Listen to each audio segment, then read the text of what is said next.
Hello everyone, नमस्ते। तपाईहरुलाई स्वागत छ हामी आमा छोराको आजको नयाँ भ्लगमा। मेरो छोराको चाहिँ लिटो सकेको थियो, सो त्यसैले मैले आज चाहिँ मेरो छोराको लागि लिटो बनाउँदै छु साथीहरु। यदि तपाईहरु न्यू मामु हुनुहुन्छ भने मैले आफ्नो बच्चालाई के लिटो खुवाउने होला भनेर कन्फ्युज हुनुहुन्छ भने सो यो चाहिँ घरमै रेडी गरेको लिटो हो। सो तपाईहरुले पनि यसरी नै बनाएर खुवाउन सक्नुहुनेछ आफ्नो बच्चालाई। मैले चाहिँ चामल र चिउरा पहिला नै पखालेर पिनेर राखेको छु।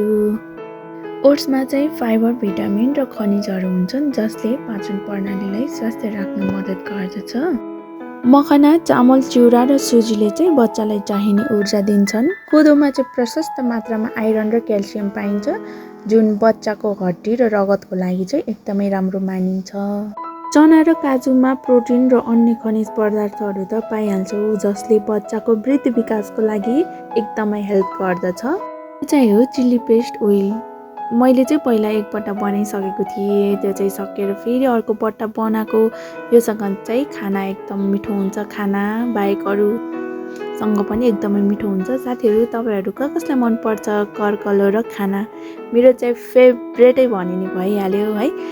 तपाईहरुलाई कर्कलोको तरकारी मन पर्छ कि पर्दैन कमेन्ट गर्नु होला साथीहरु। मैले खाना खाँदाखेरि मेरो छोराले चाहिँ मलाई बोलाइराखेको थियो। सो खाना खाएर सकेपछि चाहिँ म चाहिँ माथि गएँ। आज चाहिँ मजाले घाम लागेको छ साथीहरु, हेर्न सक्नुहुन्छ। हिजो अस्तिसम्म कति पानी परिरहेको थियो नि त। सो आज चाहिँ वेदर पनि राम्रो थियो।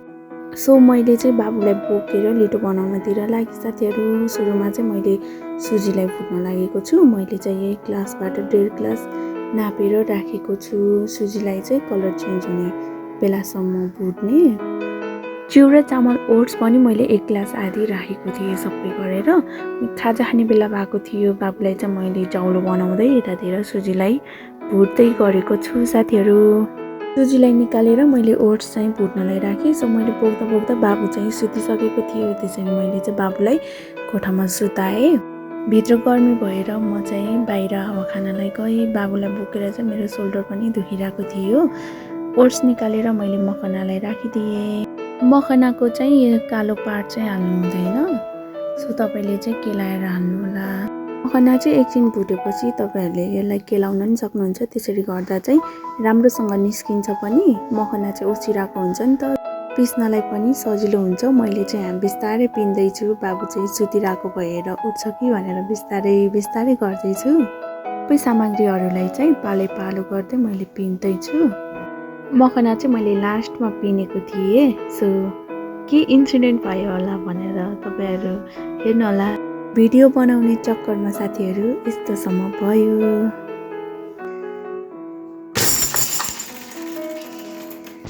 मैले चाहिँ मिक्सरको ब्रेकको समात्नु पर्ने हो साथीहरु। एउटा हातमा चाहिँ मोबाइल थियो, एउटा हातले त अन गर्नु पर्यो नि त, त्यही भएर यस्तो चाहिँ इन्सिडेन्ट भयो है साथीहरु।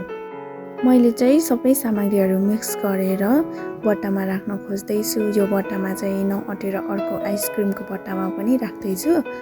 मैले बनाएको लिटो चाहिँ 2 बट्टा भयो है त साथीहरु। अब बनाएर मात्र त भएन, सफा पनि गर्नु पर्यो, त्यसैले म सफा गर्दैछु। यदि तपाईहरुलाई मेरो आजको भ्लग मन परेमा लाइक, शेयर अनि सब्स्क्राइब गरिदिनु होला साथीहरु। नेक्स्ट भिडियोमा भेटौँला। Bye bye.